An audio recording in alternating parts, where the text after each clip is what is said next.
Las llamas del insomnio. Por Iván Rincón Espriu. Convocado por HarperCollins Publishers, Simon & Schuster, Penguin Random House y Harvard University Press, en asociación a posteriori con 13 productoras globales de cine independiente y alternativo, el primer concurso internacional de relatos para cine y televisión tuvo como resultado la selección de 8 cuentos que, una vez publicados en formato libresco, serán puestos en escena por indiscutibles maestros del cine que suele ser también de culto, y las productoras asociadas. Estas productoras son Ikiru Films, Mina Chateau, Mad Producciones, Constantin Film, Medusa Film, El Toro Pictures, Lightbox Entertainment, Telefónica Producciones, Telecinco Cinema, KS Films, Cepa Audiovisual, Vaca Films y Leferm. Basada en el libro homónimo y todavía inédito Las llamas del insomnio, la serie televisiva estará compuesta por 8 segmentos de 1 hora cada uno. Según las bases del concurso en su calidad de contrato, los autores de los cuentos seleccionados colaborarán o fungirán como consultores en la elaboración de los respectivos guiones. En esta primera edición del certamen participaron 27.906 escritores con 39.203 obras, 1 o 2 por autor, provenientes de 119 países. Y el libro será publicado en las 9 lenguas permitidas para la presentación de los textos: inglés, alemán, español, francés, italiano, portugués, árabe, ruso y mandarín. La serie de televisión, en cambio, tendrá como idioma original el inglés para ser transmitida con subtítulos o doblaje al idioma de cada país, además de ser vendida en una edición especial de video digital con 5 discos que incluirán un documental sobre su producción y su realización. Por razones que daré a conocer después, llegó a mis manos una copia del borrador en español con breves notas en inglés, lo cual me permite hacer la siguiente reseña con mis propias sinopsis y algunos datos de preproducción. Espero que la disfrutéis tanto como yo disfruté leyendo y escribiendo.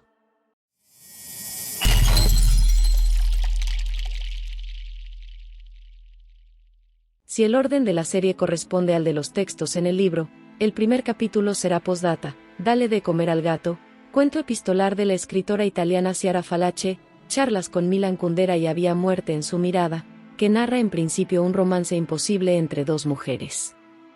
La protagonista investiga el robo de una pintura con las pistas falsas que tratan de inculpar a quien será su amante, una joven autodestructiva y, más adelante, asesinada por el enamorado y despechado jefe de la detective. Los rastros del asesinato hacen parecer ahora que se trata de un suicidio, pero después inculpan a la protagonista, quien deberá continuar sus investigaciones a escondidas y hacer justicia, cerrando el círculo de la venganza. La detective de origen chino Wona Chiang está inspirada en la actriz Gong Li, Sorgo Rojo, Qiu Yu, musa y esposa del director Zhang Yimou, tal como en Rai se inspiró en el actor Rutger Hauer y su papel de replicante, Blade Runner, para crear al vampiro Lestat de Leoncourt, Crónicas vampíricas, finalmente interpretado por Tom Cruise en la mejor actuación de su carrera, Entrevista con el vampiro, Estados Unidos, 1994, de Neil Jordan. Por lo que hacen las edades, la detective Chiang será interpretada en la pantalla por Liu Yifei, Mulan, según trascendió. La narración de los personajes en primera persona tiene un tono de literatura negra que remite a su espíritu primigenio, sin diálogos, sino con intercambios epistolares, pasajes de sus diarios personales y una que otra nota periodística, recursos narrativos propios también de la novela Drácula, de Bram Stoker. Ambientado en Chicago durante los años 50, el relato que encabeza la selección es una obra maestra. Su lectura nos hace imaginar una puesta en escena con voces en off, y esta deberá ser bastante fiel a la fuente literaria para alcanzar su altura. Para dirigir este segmento, el surcoreano Park Chan-bok, Trilogía de la Venganza, compite con el hongkonés Wong Kar-wai, Días Salvajes, Deseando Amar y 2046, Trilogía sin nombre, y lo que tienen en común sus trilogías con el capítulo en ciernes explica la coincidencia oriental.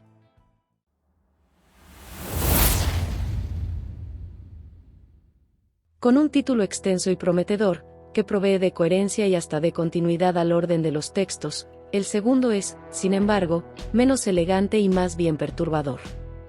La sorprendente historia del ratón que acabó de una vez con todas las vidas del gato, para empezar, rompe un tabú temático, tanto de la ficción como del relato testimonial, los hombres víctimas de violación. Un joven homosexual es secuestrado y ultrajado por varios hombres encapuchados que graban la agresión en video. Tiempo después, el joven coincide con uno de sus agresores en el cuarto oscuro de un antro gay, y lo reconoce por la voz y la repetición de una frase. El victimario, en cambio, no reconoce a su víctima, y ambos entablan una relación patológica, perversa y peligrosa, que alcanza el clímax de la fatalidad cuando el joven, una vez planificada la venganza, acude a la cita con el violador en casa de este y es detenido por la policía como único sospechoso de su asesinato. Además de indicios de pelea y el cadáver con la garganta cortada, la policía encuentra el video de la violación entre abundante material pornográfico y opta por creer que las escenas son actuadas. Por iniciativa del abogado defensor, un periodista en retiro y escritor en activo entrevista en la cárcel al protagonista, y de ahí la narración en primera persona, que rompe un segundo tabú, el narrativo. El escritor colombiano Julio Dinoco, La soledad en el paraíso y La hora de los tiburones, tiene presencia en su propio cuento como periodista y explorador que fue del llamado underground urbano, una parte del cual es netamente homosexual. Muchos años después de conocer en directo este submundo que se oculta en la oscuridad, además de reunir múltiples y vívidos testimonios al respecto, el autor leyó un artículo periodístico sobre las violaciones sexuales que algunos hombres sufren y también prefieren ocultar. Algo que tocaba fibras sensibles inspiraría una segunda incursión, ahora literaria, en las sombras del pasado. El escritor ha sido el primero en avalar la elección de Milos para encarnar a su personaje. Para dirigir el segmento no está propuesto nadie todavía. No menos violento y visceral, el tercer relato narra en espiral el secuestro de un empresario mexicano desde 3 puntos de vista, lo cual permite apreciar los hechos y todos sus ángulos como si fueran un objeto con relieve. En primer lugar, la esposa recibe indicaciones de los secuestradores junto con partes de la víctima, y debe lidiar con el resto de la familia y su miseria ética y moral. En segundo lugar, la víctima lo es por partida doble, tanto de sus victimarios como del egoísmo familiar. En tercer lugar, los secuestradores alternan sus motivos con una gélida crueldad que devuelve por partes a la víctima, primero un dedo, luego otro, después una oreja, más adelante una mano sin los dedos que ya devolvieron. Un video muestra la castración del empresario y el momento en que unos perros son alimentados con los órganos genitales para que la familia no pueda ponerlos de nuevo en su lugar. Porque se ha portado mal, y Dios perdona todo, pero nosotros no. Implacable retrato de la vileza natural en ciertos tipos de gente. Aquí nadie puede presumir de inocencia, ni siquiera la víctima, y el sardónico tono de humor negro arrasa con todo, desde la cruda brutalidad del título, Paguen. Autor del cuento, el escritor gringo de nombre japonés Akira Fukunaga, conocido hasta hoy por su profunda y temeraria incursión en el mundo de la mara salvatrucha, ganador del premio Pulitzer por una investigación novelada y de título muy simple, La Mara, se obsesionó después con la violencia que padece México en la actualidad, desde la narcocultura hasta la narcopolítica, o sea, la cesión del poder político al crimen organizado y su representación por el poder formal. De ahí la nítida claridad de su relato, que se permite inclusive una descarga de ironía y cinismo. Para dirigir este segmento, los productores barajan, entre otras, la posibilidad de que lo haga el mexicano Alejandro González Iñárritu. Como protagonista prevén que sea el hispano-mexicano Daniel Jiménez Cacho.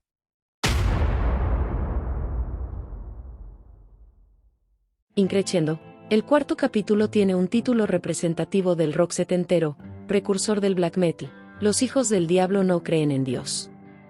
Ambientado en Londres, Inglaterra, durante los años 70, que fueron la década dorada del rock y su convulso contexto, el tema parece tener como referencia la canción Hotel California, de la banda estadounidense Eagles, pero resulta luego algo muy distinto. Un ambicioso músico, integrante de un grupo de rock británico en franco declive, próximo al ocaso, ha decidido pactar con el diablo, quizás un intercambio de su alma por el éxito en el mundo del espectáculo. Para realizar tal propósito, emprende un viaje solitario por carretera hasta el Hotel California, que, en este caso, tiene fama de ocultar contenido satánico.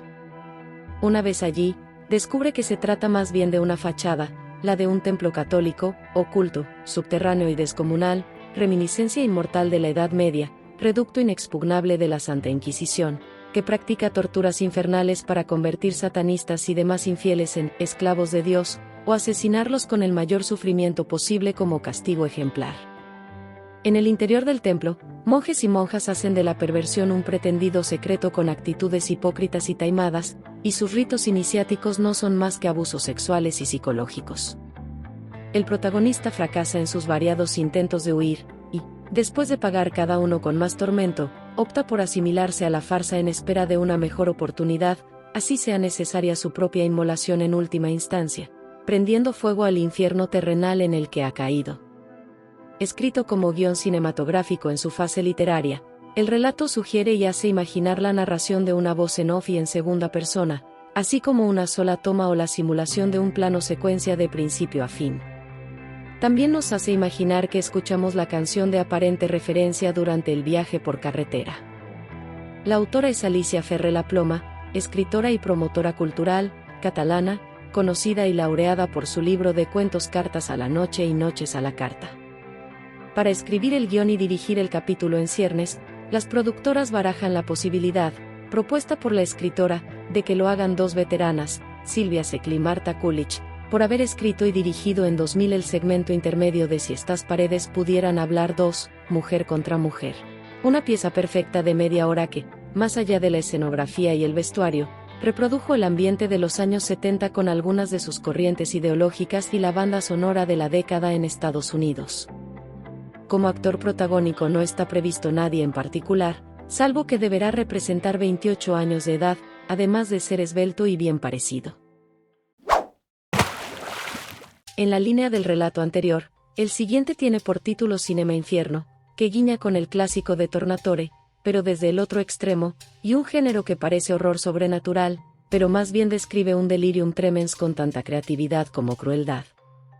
El autor es el polaco Paweł Rudowski, premio Hans Christian Andersen por su novela corta o cuento largo Nunca sueñes con ovejas descarriadas, un clásico instantáneo de la literatura infantil, y su protagonista es uno de los fantasmas que pueblan las ciudades hoy en día, las grandes salas de cine. En segunda instancia, un indigente prematuramente avejentado que frecuentó un cinema y fue vetado para volver a entrar, pasa por allí todas las noches, años después de que la sala múltiple cerró sus puertas para siempre, cuando él ha caído en la miseria material, y el alcoholismo destruye su salud física y mental, acercándolo cada vez más a la demencia. Dormido como siempre a la intemperie, sueña que lo hace dentro de aquel edificio y despierta en su interior, confundiendo recuerdos con alucinaciones, y viceversa. Primero se suceden escenas más o menos borrosas pero todavía coherentes de películas en su memoria, después se mezclan unas películas con otras sin perder lógica y, más adelante, las escenas pierden coherencia y relación con las películas. Al final, todo es una pesadilla sin forma, y el pobre diablo busca desesperadamente una salida, pero no encuentra más que desolación. En el recinto no hay luz eléctrica ni agua ni muebles más allá del patio de butacas. Allí no hay más que aglomeraciones de imágenes espectrales y cucarachas. Para colmo, al dipsómano se le acaba el licor y padece la noche más larga de una parálisis del tiempo atrapado en su propio delirio, al parecer como castigo por culpas olvidadas. Del delirium tremens al síndrome de abstinencia, la conclusión pasa también del horror psicológico a la tristeza más desoladora, que retrata la máxima soledad posible, la del apestado que deja de serlo al resultar ahora imperceptible para los demás por más que grite implorando auxilio. Nadie te ve ni te oye, ni siquiera se entera de tu existencia, si eres nadie. Para escribir el guión y dirigir este segmento hay tantas posibilidades como herederos de Polanski, Cronenberg y Lynch, pero el favorito es Brad Anderson por su hazaña de crear El Maquinista, España, 2004, al margen de Hollywood, aunque después nos decepcionara con su pretendida adaptación de un relato de Edgar Allan Poe, Stone's Asylum, Estados Unidos, 2014. Si la interpretación del protagonista es desempeñada con apego a su descripción literaria, el actor deberá tener mediana estatura y complexión raquítica, además de ser blanco y lampiño para teñir su piel del color de un camarón y su cabello cano. Con el sexto capítulo y un título tan sugerente como interesante por su explicación, comienza el decreciendo y nos brinda un respiro luego de la violencia y la demencia que parecen competir por el más alto nivel de intensidad. El sigilo de los sueños, para variar, narra la relación entre un estudiante veinteañero, entrañable personificación de la inocencia provinciana, y una mujer sexagenaria, seductora encarnación de la sabiduría y la belleza otoñal. Como dueña y gerente de la casa de huéspedes en donde vive, Doña Dascha es anfitriona del joven Alexei, cuyo perfil es, a su vez, un retrato casi autobiográfico del autor, salvo por la vuelta de tuerca literaria y un ingrediente de fantasía como premisa principal, que relaciona también el surrealismo onírico con el realismo mágico, pues el personaje ignora que sus propias manos adquieren autonomía, separándose del cuerpo mientras él duerme y sueña lo que ellas tocan durante la noche. La creación del personaje femenino, por su parte, tuvo como fuente de inspiración a la actriz Jacqueline Bisset en mitad de su sexta década. Y dormida con la puerta cerrada por dentro, Doña Dascha cree soñar que Alexei la acaricia de pies a cabeza todas las noches. Así empieza la relación que, días después, tendrá un desarrollo sorprendente con sendo viraje a la ruptura y la elipsis para proponer un origen poético de la inmortalidad, y, más adelante, el salvaje y brutal final de una de las partes. El sigilo de los sueños, además de ser el título de este capítulo, es un símbolo personalizado que se utiliza en la magia para ayudar a dormir mejor, evitar pesadillas y mantener alejados a los espíritus malignos. Los sigilos son símbolos cargados de intención y energía que se cree que actúan como puentes entre la mente y el universo, nos dice Google. El autor del cuento es Lev Yesev Ivanov, nombre artístico de un poeta ruso que alcanzara la cumbre hace más de una década con su gran poemario de título semejante, La Edad del Viento, antes de que dicho título fuera plagiado incontables veces en español y el autor fuera injustamente olvidado hasta hoy, que vuelve del olvido con esta pequeña pero memorable joya. Para dirigir el segmento, las productoras se debaten entre Andrei Zvyagintsev, El Regreso, Elena, Leviatán, y Kirill Serebrennikov, La Mujer de Tchaikovsky, por su representatividad idiosincrática, en cuyo caso tendría que ser protagonizado por una pareja de la misma nacionalidad. Narrado en primera persona, el séptimo relato propone un género inclasificable que, para empezar, hace una diferenciación entre amor y enamoramiento, y después una parodia de los mal llamados intelectuales de café. El autor, su personaje y un plagiario, como película de Peter Greenaway, es el título en este caso. Un escritor cree, por un instante, enamorarse a primera vista de una muchacha por su fascinante apariencia física en una cafetería, pero ella lo decepciona cuando habla con otra persona y exhibe una pedantería intelectualoide que nadie podría tolerar. Pasan los días y el escritor no logra sacar de su mente aquella decepción, así que, para exorcizarla, decide convertir a la muchacha en un personaje literario y hacer que sufra una serie de infortunios. Tiempo después, coincide con ella en la misma cafetería y, sin proponérselo, escucha su plática. La muchacha narra la pésima suerte que ha tenido en esos días y resulta ser todo cuanto el escritor había fantaseado para desahogarse. Ante la posibilidad de un superpoder, el protagonista intenta lo mismo con otras personas y descubre que solo es posible cuando se dan ciertas condiciones, como en la telepatía. El desarrollo de la historia, y sobre todo, el final, serían previsibles de no ser por la irrupción de un segundo escritor, sin escrúpulos ni aptitud, que hace públicas las confidencias de la muchacha, presentándolas como ficción propia, infidencia que el protagonista le hará pagar con un fracaso no menos desastroso que la cotidianidad escrita de la muchacha. Heredero y epígono quizás involuntario de Woody Allen como escritor, que ha creado un nuevo tipo de profeta, el autor del relato es el francés Jean-Jacques Gocamadou, joven talento que seduce por su frescura y su estilo de ruptura radical, públicamente desconocido hasta hoy, al menos a nivel internacional. Para llevar este relato a la pantalla, preservando su esencia francesa, la favorita es Sinin Siama, Tomboy, quien compite con Abdelatif Kachechen, La vida de Adele, en segunda instancia. Para interpretar al protagonista y los dos personajes, la idea es que los elija quien dirija el segmento y quizás escriba el guión en equipo con el autor. Con el octavo capítulo, Mejor vuelvo a nacer, escrito por el portugués radicado en España, Fábio Lasso da Silva, Madre Sal, una colección de muertes absurdas, la serie terminará en la línea de la comedia negra que iniciara el capítulo anterior. Un adolescente que fracasa en todo escribe los motivos del suicidio que ha decidido cometer, pero antes del paso final, que deja para después de su última noche y de finiquitar pendientes al despertar, su carta de despedida cae en manos de un hermano menor que la presenta como propia en clase de literatura. Asombrado, El profesor lee dicho texto en voz alta como ejemplo a seguir por sus alumnos para que asuman la tarea de escribir, cada uno, su propia carta de despedida, exponiendo los motivos del suicidio que no cometerán. De inmediato, la tarea escolar alcanza dimensiones de concurso, y así comienza un conflicto de múltiples y divertidos equívocos que desembocan en la muerte accidental del verdadero autor de la carta, el frustrado suicida que, al proyectarse como escritor, se arrepiente de su tentativa. No es spoiler, pues el final concluye con un cuento dentro del cual transcurre otro cuento, en el cual ocurre el primer final. En este caso, cuyo ingenio raya con la genialidad, tampoco se barajan nombres para la puesta en escena.